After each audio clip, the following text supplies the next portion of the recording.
Bismillah ar-Rahman ar-Rahim. Assalamu alaikum wa rahmatullah. This is Dr. Halima, and this is the last lecture for me on this course. And I've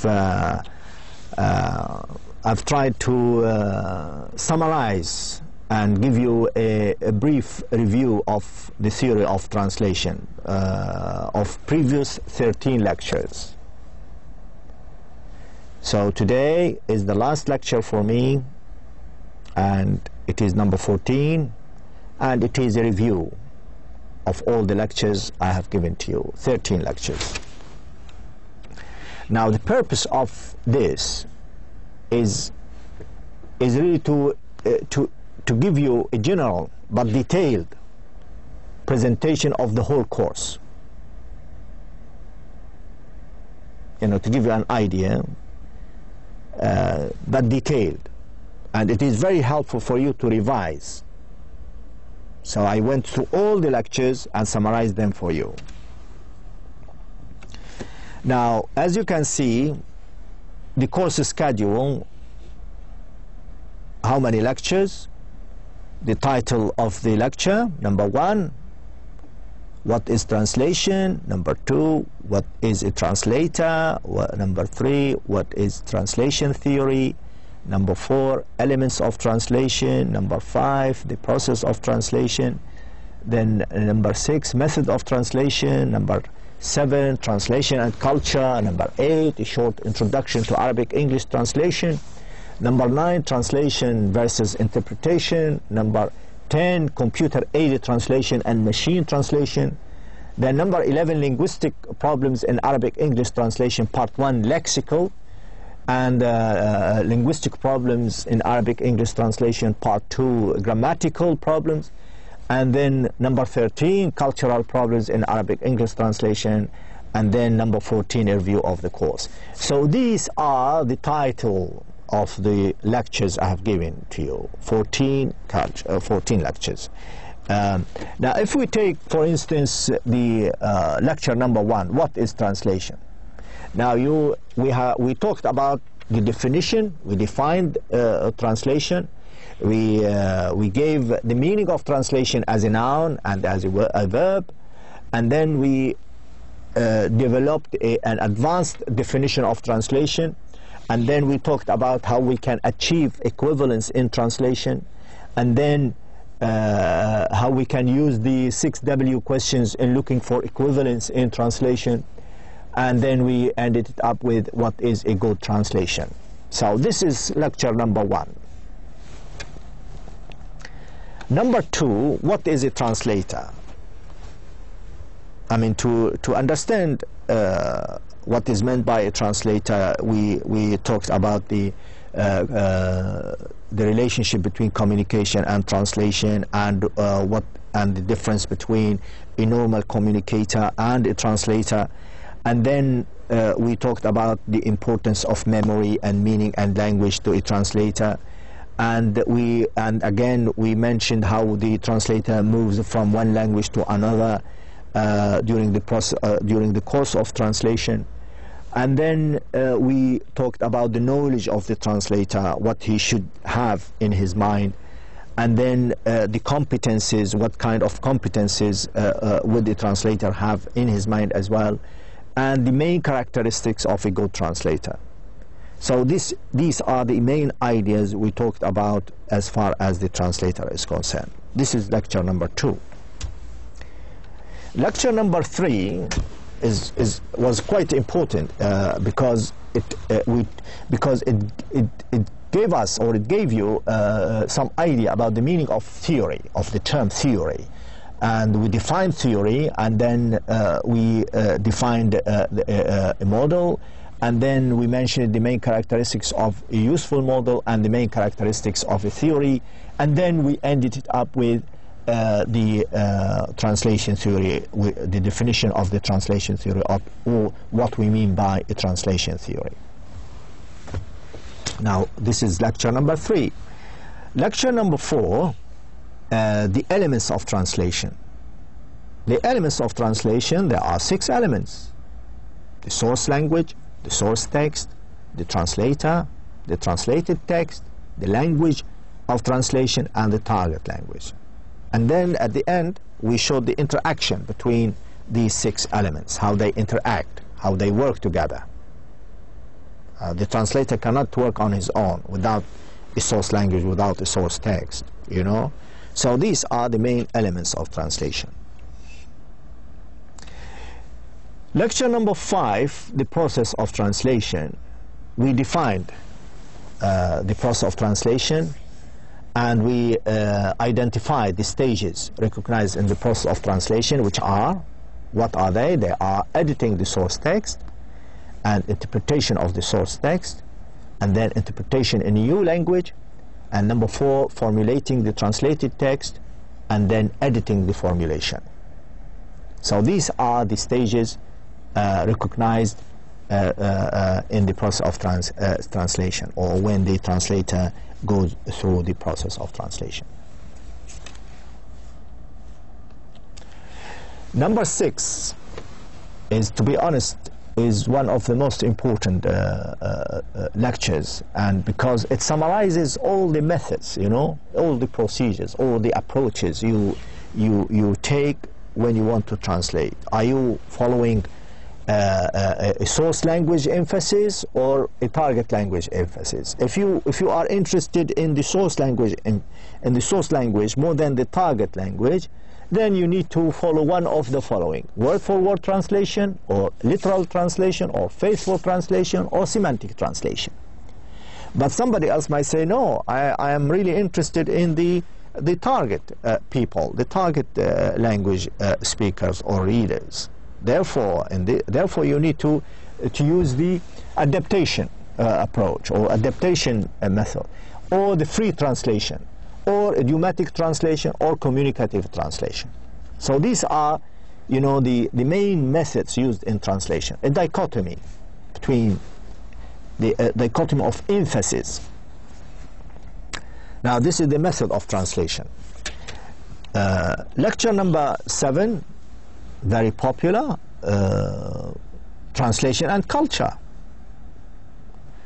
We defined culture, we defined translation, and then we identified the cultural categories, which are ecology, material culture, social culture, organization, customs, activities, procedures, and concepts, political and administrative, religious, artistic, and gestures and habits. You know, all these categories are related to culture, and then if you are translating, you need to take into account these categories. Okay? Now, number 8, lecture number 8, short introduction to Arabic English translation. We went through a historical review of translation from Arabic into English, or from English into Arabic. Now we talked about how Islam emphasizes on learning a foreign language, and then we mentioned an example from the early days of Islam when they stressed on when they used some form of translation, which is a message from the Prophet Muhammad ﷺ to Hercules, the Roman leader, written on an animal skin. And then we mentioned the translation during Abbasid age, and then the translation during the French invasion of Egypt, and then during and the translation movement during Muhammad Ali's rule in Egypt, and then the effect of Arab translation or Arab translators on European. So that was a very brief historical introduction to Arabic English translation. Now, lecture number 9 was about translation and interpretation. What do we mean by the translation domain? Is it technical? Is it literally? Is it scientific? Is it so on and so forth? And then we talked about the translator's tool. What kind of tool or aids would he need? Then we defined interpreting or interpretation, and then we defined conference interpreting because it's very popular. And then we gave a definition of a conference interpreter, and then we mentioned something about the types and modes of interpreting, and then we finished off the lecture by mentioning the difference between translation and interpreting. This lecture number 10, computer-aided translation and machine translation. That was a long lecture because we talked about part 1 about the term computer-aided translation, CAT, and the importance of CAT and the CAT tools, and then we mentioned something about the translation memory technology and the types of segment matches in translation memory. And then we moved to the machine translation and the types of machine translation and the most machine translation systems of today. And then, of course, we mentioned something about the challenges of machine translation.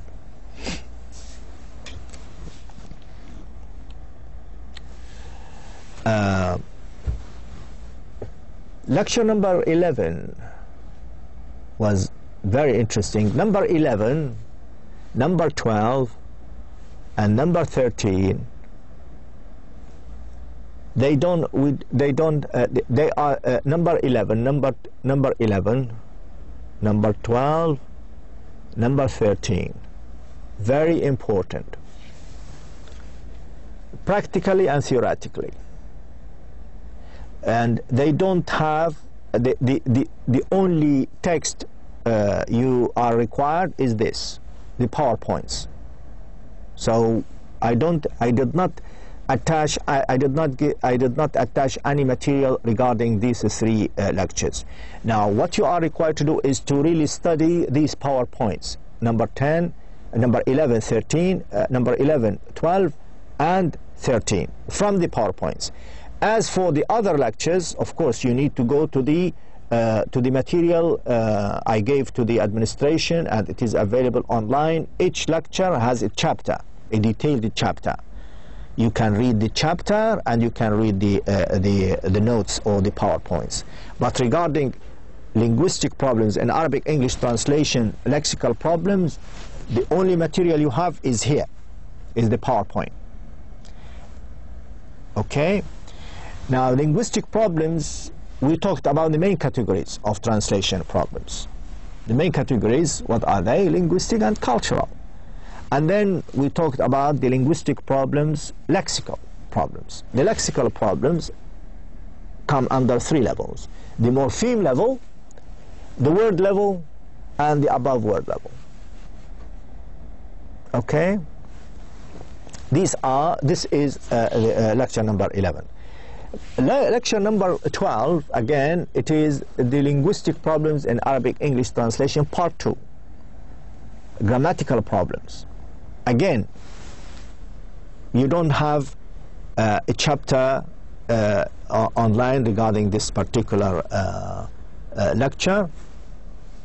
On the PowerPoint, you are responsible for the PowerPoint only in this particular lecture. Number 12, number 11, number 12, number 13 only. You can read the text here. But other lectures, please refer to the PowerPoints and to the materials available online I gave to the administrations, and I'm sure they are available online. You can refer to. Each lecture has a chapter in detail. Now, regarding this lecture, we defined the grammar, and then we identified, or we mentioned, a number of grammatical problems, like problems relating to number, problems relating to gender, problems relating to the person system, and problems relating to the tense and aspects, and problem relating to the passive voice or the voice. And then we mentioned problems relating to word order. So this particular lecture is mainly concerned with the grammatical problems. Okay? Now, culture number 13 is about cultural problems in Arabic-English translation. Again, this is very important, and I gave you a lot of information in the PowerPoint to help you understand this type of problems. We started it with defining the concept or exploring the concept of culture, and then we mentioned something about the culture and translation, and then we gave examples of cultural problems in Arabic-English translation relating to what? To the following categories: political and administrative, religious, literary, and ecological. Okay? And before I end this short lecture, I thought I would mention something about the types of exam. Now, in the exam, you will have multiple choice.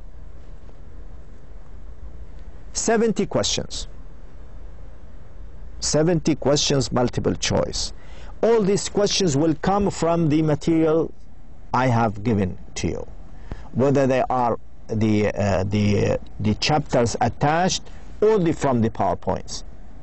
So please prepare or read all the materials available to you. Now, the type of questions, for instance, look at question number 1. Being preoccupied with the translation of literary text as a pastime activity, scholars of the last century looked at translation as a science, a craft, an art, a profession. You just circle one.